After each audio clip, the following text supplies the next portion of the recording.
وحياة النعمة دي على عيني ولا ما اشوفها تاني. لو جوارديولا احسن مدرب في العالم دلوقتي اللي هو بيعدل في كرة القدم، لو جيت دوري المصري هيفشل. ليه بقى؟ عندك الكابتن طارق العاشري، وعندك كابتن طلعت يوسف، وعندك كابتن حلمي طولان، وعندك كابتن علاء عبد العال، ما بيخرجوش من بره الصندوق. لا سيب اللي يقول يقول، اللي يقول يقول. انا بكسب بونت، انا بكسب بونت. انا في انديه صرف ادينا 20 مره وجايبين جول واحد.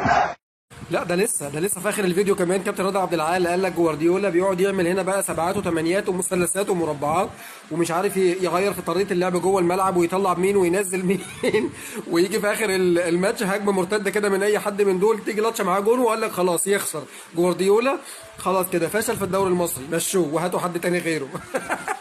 تصدق بالله يا كابتن علاء انا حاسس ان انت الفرق اللي بتدربها حاجه من الاثنين، يا اما بتدربها في ملعب خماسي يا اما اصلا بتدربها في نص ملعب بس، اللي هو انت كده كده بتعلمهم ما يعديش نص الملعب، ما يعرفوش يعني ايه اصلا كلمه هجوم. انا بالنسبه لي دافع وخلاص، وبعدين بقى تيجي زي ما تيجي. انا عارف انك هتصدق ان شاء الله.